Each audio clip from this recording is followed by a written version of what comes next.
Welcome to the part two of this scooter build. It looks complete right now, but it's not. It's not at all. The motor's just barely on there. The jack shaft isn't even in. Sprockets aren't even on. The rear sprocket for the tire isn't the right one because that's like a tiny chain, like scooter chain.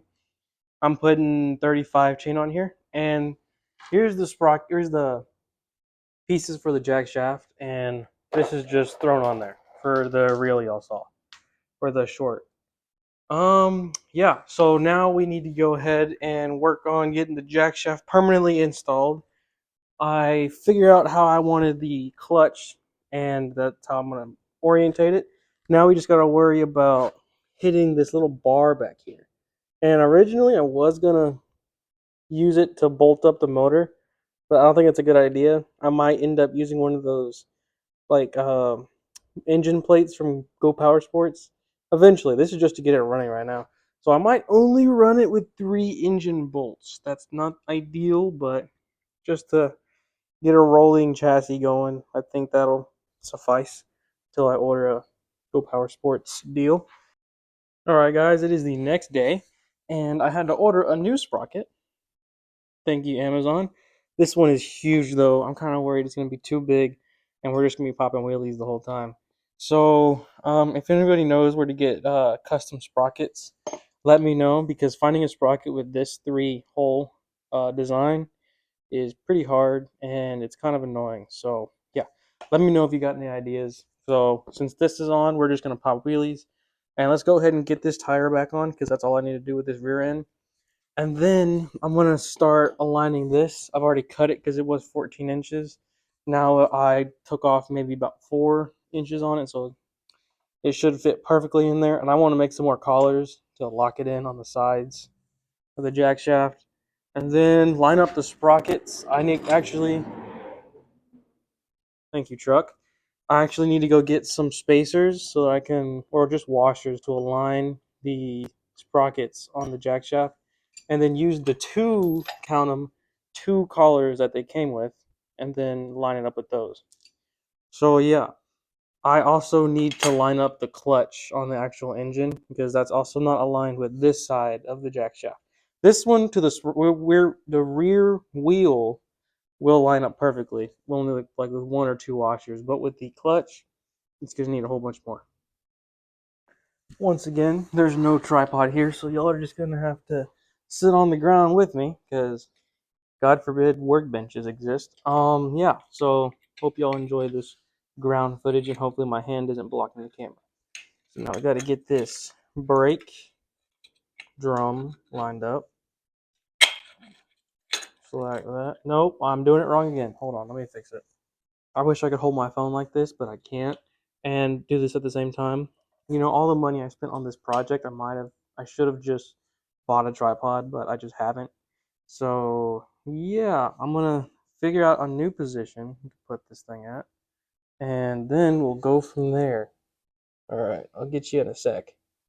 That is working. Y'all are on a welding cart and tangled in between the wires of the ground lead. So sweet. That works. Let me get the tire, and now we will put this thing on. If I can not put it on backwards and not drop the scooter at the same time. You all still see that? You can. Sweet. Oop, it's falling. It's falling. Come on. Nope, the spacer's coming off in there. Dude, just get in there. You know, this is fun and all. I'll get you when I got at least that in. Alright, many cuss words later, and a chlorine box as a jack stand.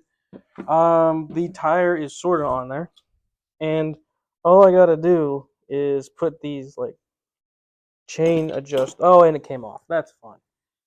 See what I mean? Like, remind me not to change the sprocket on this thing. So, yeah, if I ever need to change the gearing, that sucks. It's staying the same. Yeah, I've about had it with this freaking wheel. So, to the engineers behind this one, off.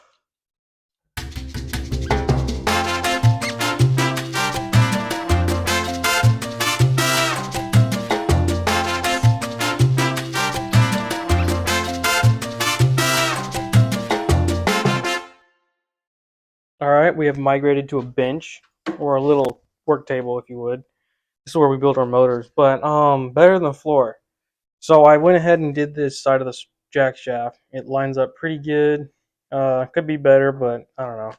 This side, I think I'm either going to throw a zip tie on it or go in Fusion 360 and make a 3D printed bracket. Because it doesn't need to be that strong. I mean, honestly, a zip tie would just work. But I could make a little bracket to tie into this bolt right here and hook up to here. It's just a little bolt. Yeah. Everything on this bike is crusty, like, and it's very jank. Like, none of these lines are straight. Like, this isn't a 90-degree angle, it's like a 93-degree angle. It's weird. And this is also very untrue. So if I'm gonna make some kind of shock here where this bracket is, I don't know how straight she's gonna be, but I guess we'll figure that out when we get there. Now for the other side of the jack shaft, all I gotta do is throw the motor on here and see how many washers I need to space it out on this side of the jack shaft. After that, I can go ahead and drill the holes for this side of the mount on the jack shaft and then start making chains. And after the chains, motor mounts, and after the motor mount, honestly, I think that's it.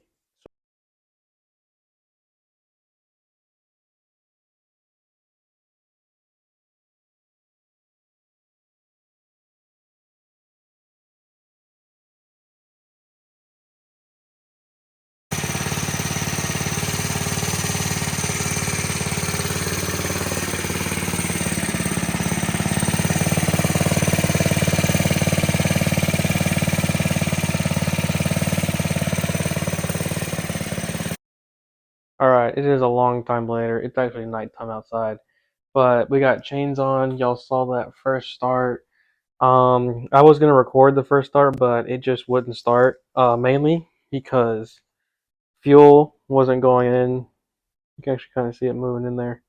It's got to be lower because gravity isn't letting fuel get into the carburetor. So the bowl wasn't filling up. What else we got? Sprockets are lining up and everything. I was actually able to ride it, and it was pretty good. It's just so torquey. Like, it wants to pop a wheelie 24/7 because this sprocket's so big. Hopefully I can find a smaller sprocket or figure something out to where I can get a smaller sprocket on there, because it's going to scream at high RPM and not go that fast. So definitely smaller sprocket is in this thing's future. But yeah, she's doing good. All we need to do now is the seat, and I'll go into detail next.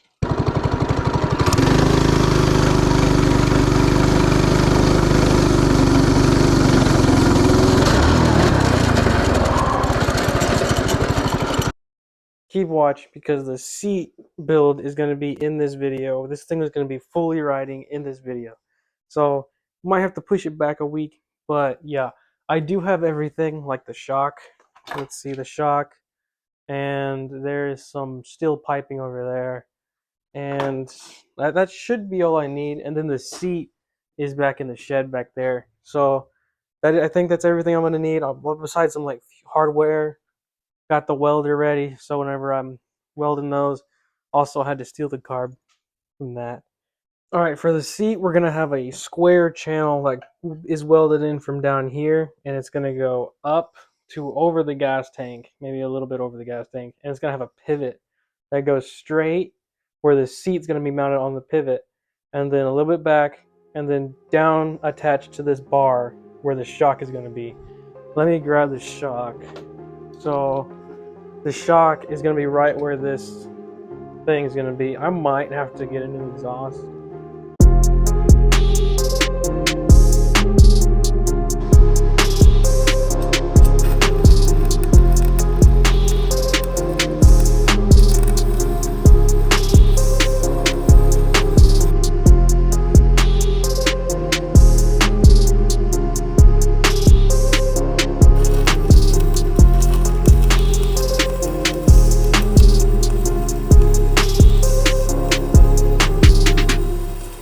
Warning, terrible welds approaching. Yeah, I never claimed to be a good welder.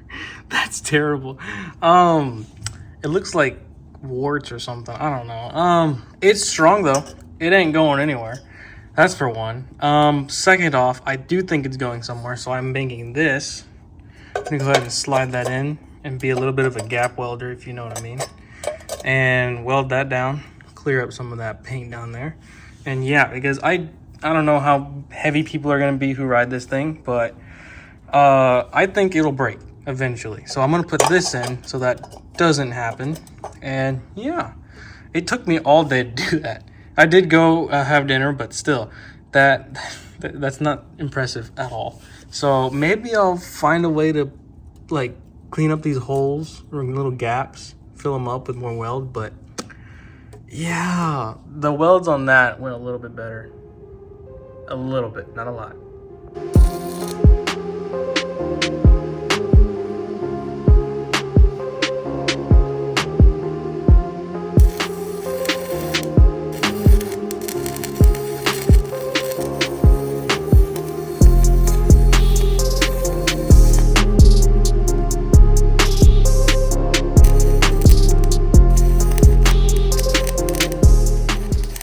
Alright boys, a lot of welding rods later.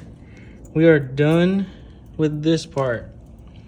They're a little bit better than a little bit better than that. But this is my 4th ever weld. So can't get that mad at me, but there definitely is room for improvement. I'll say that. But yeah, if you have any tips or on how to make these welds not suck, please leave them down below, because this is the welder I'm using. And yeah, it's a stick welder, that's what I know, and I've just been going off of YouTube seeing what people say.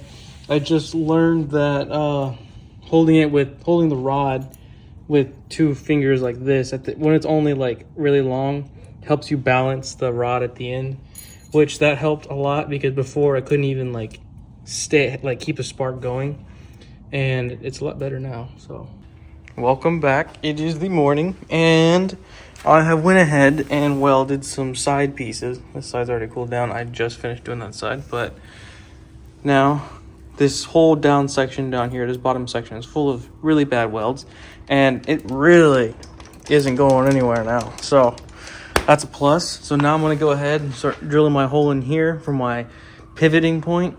And yeah, we're gonna get that pivoting point that come down here. I did have to use a lot of my square tubing, so I'm gonna flatten this, and then we're gonna go ahead and bevel it out, I want to say, so that this can slide over and it'll turn or pivot, if you would. So I'm gonna go ahead and cut this and drill a hole through that, and I'll get you whenever I'm bolting this thing in. We can start pivoting it. Alright, here's my piece that I just widened out in the vise and just hammered it to death. So it's kind of going to go on like that, and then somehow pivot like this. So I think I'm going to have to widen this bottom side a little bit more than the top side, so that it can counteract for this pole, because I want it to be kind of like this. And it only needs a little bit of movement. It doesn't need to be moving like a lot, just a little bit, because I don't think this shock's going to have that much travel. So if it goes a little bit like that, something like that, that's fine. Honestly, that's fine. That's perfect. All right, might not be the straightest thing in the world, but look at that. I have a nylon locking nut on this side. I'm gonna put a new one. This is just for test purposes. But yeah, so this is gonna come all the way back to about here. I have that circular tubing, so it's gonna come this way. And I gotta go ahead and take this out and punch the sides in to fit for that circular tubing, and then I'm gonna weld it on the sides, so it should be good like that. Mainly because I don't have any more square tubing. If I had more, I definitely would do it, but I don't. So yeah. Alrighty, that's where we're stopping for right now. Look at that. It's very loose, but once I tighten this down for once, y'all can't even see that. Once I tighten this down, should be good. And I might build a little bracket right here. It's still really hot. Might build a little bracket right here that doesn't interfere with the main post, so it makes it a little bit stronger. Still really bad welds. I'm gonna clean it up, grind it down a little bit, maybe try it again, because this is one you're gonna see. All that's gonna be covered by the bottom foot plate, so you're not gonna see that. This is the only one you will see, and it's so hot. But it's gonna all get painted. That's gonna get painted down there so it don't rust. And this is ready to go down to this bottom plate right here for the shock. And yeah, it's coming together. Okay, exhaust is off. Cut this little tab off for the shock. I made this little piece out of the seat.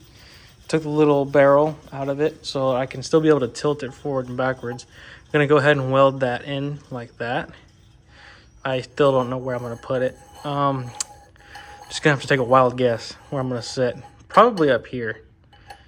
It's kind of towards the front. Or should I don't know where I'm gonna put it. All right, another crappy weld later. There is bubbles in the weld, so I might have to re-weld that. Yeah, so that goes on there. The seat is good. Now I made a bracket wherever it went. Oh yeah, it's also on my ground. So I made this bracket so I can bolt the shock onto.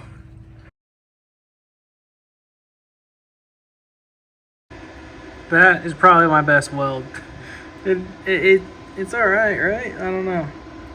I'm gonna dry it off, hit the slag off, and see if there's any air bubbles in it. I figured out the air bubbles was from holding it too far away. So yeah. I'm gonna wait so I can order a longer shock. I want a softer one and a longer one that can reach all the way up here. Maybe give me a little bit more travel. But yeah, this is what she's gonna look like. Just a little bit more straighter. Don't worry about that. That'll be fixed. But look at that. It's gonna have some sort of suspension. And yeah, this weld is pretty strong down here. And yeah, pretty proud of that weld.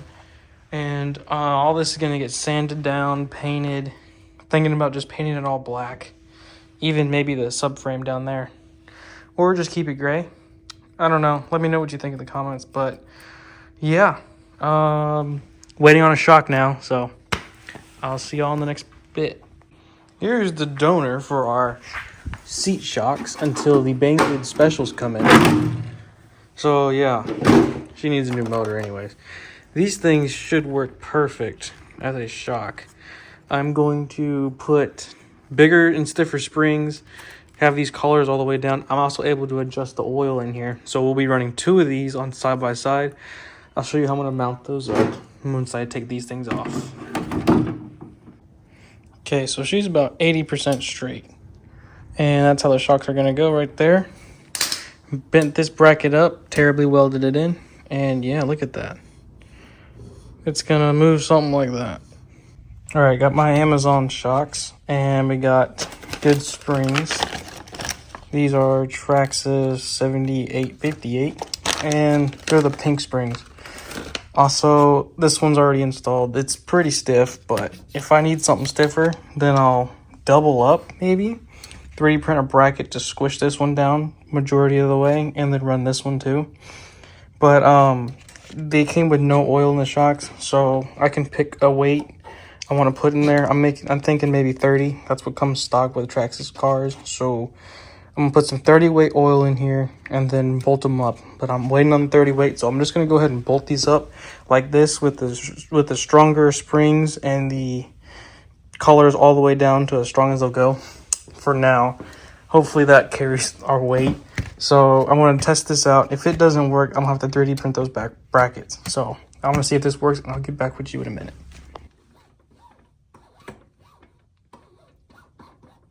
Currently 11:30 at night, and I made some brackets on Fusion 360 for these shocks. Went ahead and printed those guys out, and that's what they're gonna look like on the shock. And it is not straight. Figure out some way to make those straight again, but it's a lot stiffer than it was. So in the morning, I will throw these on and see if they hold the weight of me and my brother. So yeah, catch you in the morning. So this has been one of the most unsafe vehicles that I've ever built.